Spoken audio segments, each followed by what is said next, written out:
Today I talk about the math grade, 8th grade math, the first unit. In this unit, students explore the translation, rotation, and deflection of the plane figure in order to understand the structure of Drieger transformation. In here, Drieger transformation is a new term, so I have to find the definition of that. Drieger for them to prepare the definition for them to understand what Drieger transformation is. Besides translation, rotation, and deflection also new, and they are the components of the Drieger transformation. What is a Drieger transformation? Drieger transformation is the movement that don't change the weight and the shape of the object, but the student need to distinguish between the difference between translation, rotation, and deflection. What does it mean, and how to express them by visual object in view.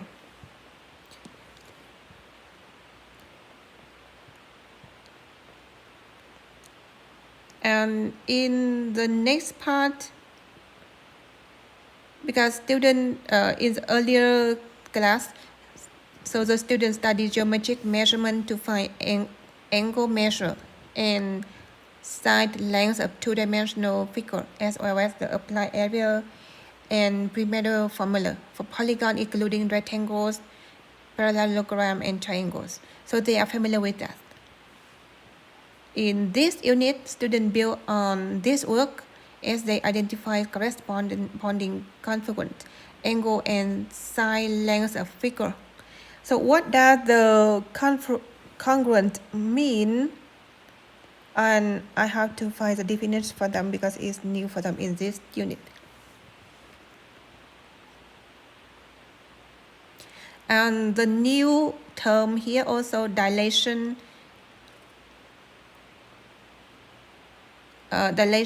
in the plane.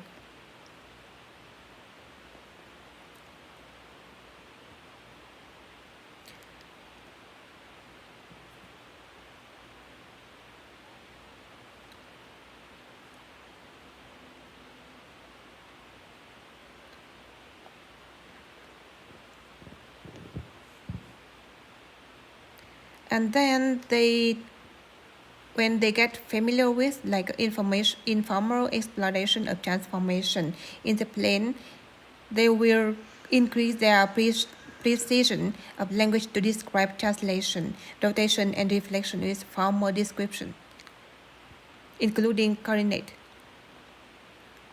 And this very important for them, and then I can check the understanding with this,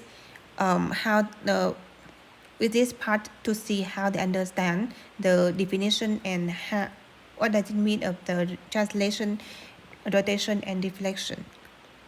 And I can use like as a ticket too. Besides, I can use like a student material to see and make a question for them to check and understand, like let's describe ways figure can move in the plane, or let's be more precise about describing move of finger in the plane. That means they can name the move. So when they can make a move and then name the move to make them to understand more about the content of the lessons. From the move, so they can connect to the grid move, or they can make the move by themselves or coordinate the move. And after all of them, they can describe the transformation. That's how they can learn and connect from what I say in the class and then what they're doing with the object, and then understand the content of the lessons.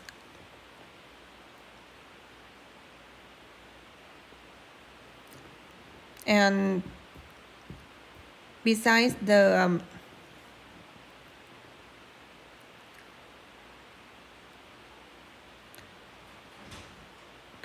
and the movement of the figure can help them for understand for the translation and then rotation and deflection.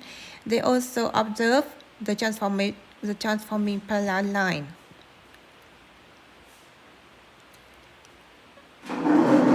From that on, they can assess to corresponding points, line segment, and angles.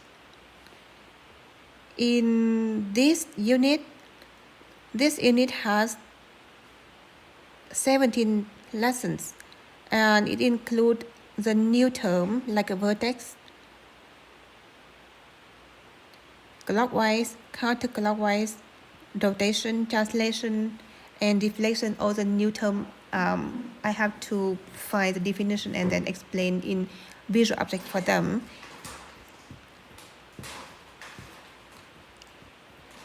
And then the new is a sequence of transformation.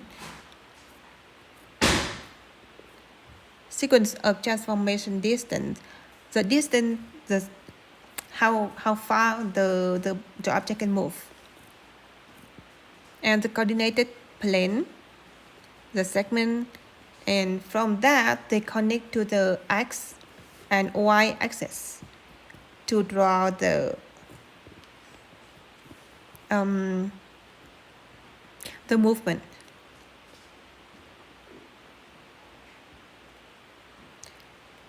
They also learn about rigid transformation and corresponding measurements and preserved in math.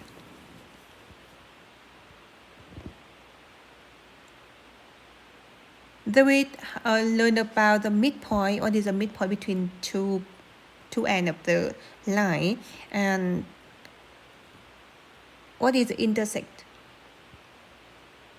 Parallel, vertical angle, congruent, perimeter, area,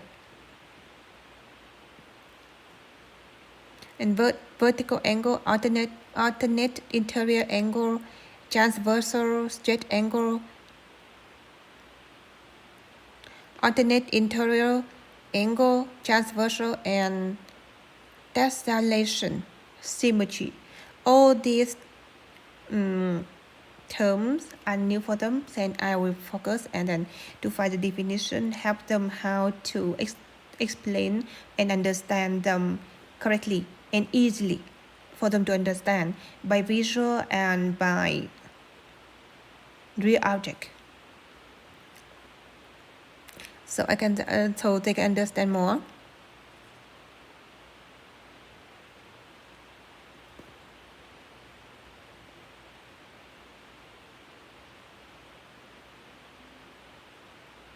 And in this section,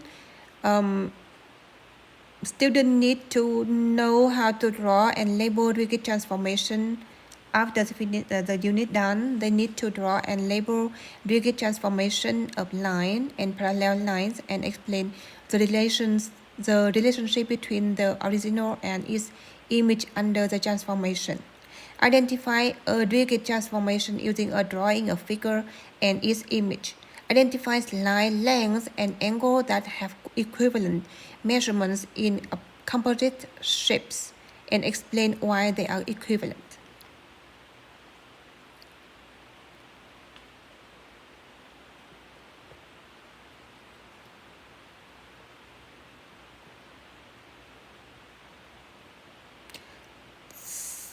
So in all these lessons, I have to prepare what the question can help the student understand lessons more clearly, and in which way they can understand easier,